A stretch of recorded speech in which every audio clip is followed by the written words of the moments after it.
কিছু ভাইরা বলতেছে এই লোকের জানাজা যেন কোনো আলেম না পড়ে। বীর মুক্তিযোদ্ধাদের অন্যতম হলো ফজলুর রহমান সাহেব। কিশোরগঞ্জের ওই চূড়ান্ত বেয়াদব ফজলুর রহমানকে স্পষ্ট করে বললাম, তোর মতো বেয়াদব গত 100 বছরে বাংলাদেশে জন্মায় নাই। বাংলাদেশের একজন কৃতি সন্তান আমি বলবো, প্রথিতযশা বীর মুক্তিযোদ্ধা অ্যাডভোকেট ফজলুর রহমান নামক একজন ব্যক্তি আসে, কিশোরগঞ্জের সন্তান।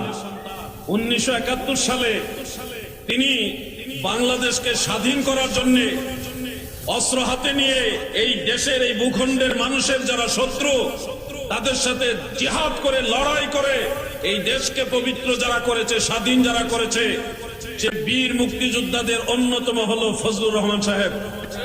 বেচারা সুন্নি দেখা আর রাজাকারের বিরুদ্ধে কথা বলে দেখা কিছু ভাইরা বলতেছে এই লোকের জানাজা যেন কোনো আলেম না পড়ে।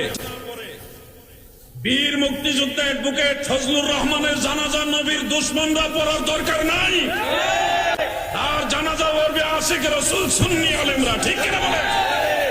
রাজাকারের কোনো প্রয়োজন নাই মুক্তিযোদ্ধার জানাজা আসায়। তোমরা দূরে থাকো, তোমরা তো এই দেশের স্বাধীনতাই চাও নাই। এই বাংলাদেশি যারা চায় নাই তারা মুক্তিযোদ্ধাদের জানাজা পড়বে, এই আশা তো করা যায় না। আপনারা বলেন, ওই লোকে বলছিল বাংলাদেশে 12,000 দরবার আছে, এই দরবারের আউলিয়া যারা তাদেরকে আমি ভালোবাসি, হযরত শাহজালাল রহমাতুল্লাহ আলাইহিকে ভালোবাসি, সোনাকান্দা দরবার সব হক্কানি দরবারকে আমি ভালোবাসি, ওলি আল্লাহদের অনুসারীরাই বাংলাদেশে মেজরিটি, অতএব আহলে সুন্নাত ওয়াল জামাতকে আমি অন্তর থেকে ধারণ করি। সে নিজেকে সুন্নি পরিচয় দেওয়ার কারণে আজকে নবীর দুশমনেরা ওনার জানাজা পড়তে জানে। বেচারা মরে নাই।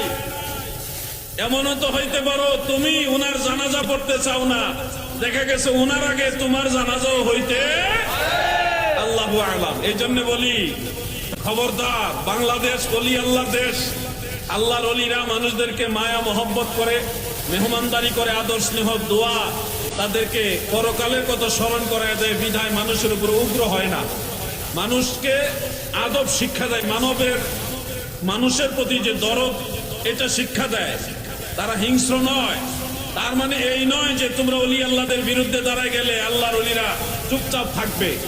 এমনিতেই যেই মাজারগুলো ভাঙ্গা হয়েছে দেশে, একটা কথা মনে রাখবেন, যেই পরিমাণ অত্যাচার আল্লাহর আউলিয়াদের দরবারে দরগায় খানকায় করা হয়েছে, এটার মাসুল এই প্রজন্মকে দিতে হবে। আল্লাহর ওলিরা ছাইরা দিলেও আল্লাহ ছাড়বে না, কারণ মান আদা লি ওয়ালিয়ান ফাকাদ আযানতুহু বিল হারব। যারা আল্লাহর ওলির সাথে গুস্তাখি করে, আল্লাহর ওলিদের সাথে যারা বেয়াদবি করে, তাদের সাথে যুদ্ধ ঘোষণা করেছে আল্লাহ। আজ হোক কাল হোক এটার মাসুল তোমরা দিবা। খবরদার, ওলি আল্লাহদের সাথে বেয়াদবি করো না। তারা নীরবে মুখ বুজে অনেক অত্যাচার সহ্য করে আসমানের দিকে তাকায় থাকে।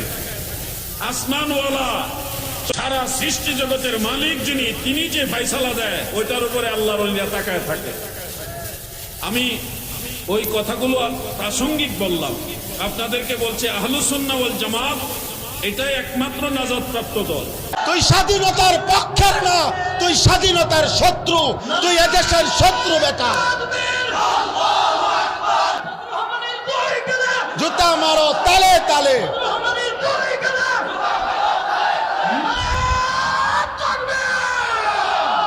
কিশোরগঞ্জের ওই বেয়াদব গত 60 বছরে তোর মতো বেয়াদবের মতো কথা বাংলাদেশে কোন নাস্তিক মুরতাদ, কোন স্বঘোষিত মুরতাদ এত বড় কথা বলে নাই। যে দেশের মা বোনদেরকে বলছে যে আপনারা আলেমের সন্তান পেটে নিবেন না। আরে বেটা বেয়াদব, তোর মতো বেয়াদবকে, তোর মা বাপকে যদি কোন আলেমে দিন বিয়ে না পড়াইতো, তো তুই ফজলুর রহমান কোন নেককার চরিত্রবান কোন পবিত্র নারীর ঘরে জন্ম নিতে পারতি না বেটা। তুই এখন মোল্লা চেনো না? ইসলাম এক জিনিস, মোল্লাতন্ত্র আরেক জিনিস। ইসলাম তোর আব্বার, ইসলাম তোর বাবার নাকি বেটা? হ্যাঁ, ইসলাম তুমি আনছো নাকি? এজন্য এটা স্পষ্ট, এই বেয়াদব চূড়ান্ত বেয়াদব। বাংলাদেশের জমিনে ইনশাআল্লাহ এমন নিকৃষ্ট বেয়াদবের বিচার হবেই হবে ইনশাআল্লাহ, কোনো সন্দেহ নাই ইনশাআল্লাহ। এই পর্যন্ত কেউ আপনার এই পৃথিবীতে, আমরা পড়ছি কিতাবে, ওলামায়ে কেরামের রক্ত বিষের মতো। বিষ যেমন মানুষকে শেষ করে দেয়, ওলামায়ে কেরামের রক্ত নিয়ে কেউ ছিনিমিনি খেললে, ওলামায়ে কেরামের ইজ্জত নিয়ে কেউ ছিনিমিনি খেললে, খোদার কসম, রব্বে কাবার কসম, আল্লাহ তাআলা ওই ব্যক্তি, ওই গোষ্ঠী, ওই দলকে বেইজ্জতি, লাঞ্ছিত, অপমানিত করেই করে, করেই করে, করেই করে।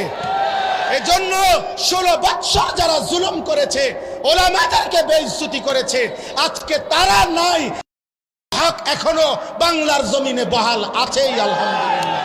ফ্যাসিস্ট নাই, জালেম নাই, অহংকারীরা নাই, অহংকারীরা নাই।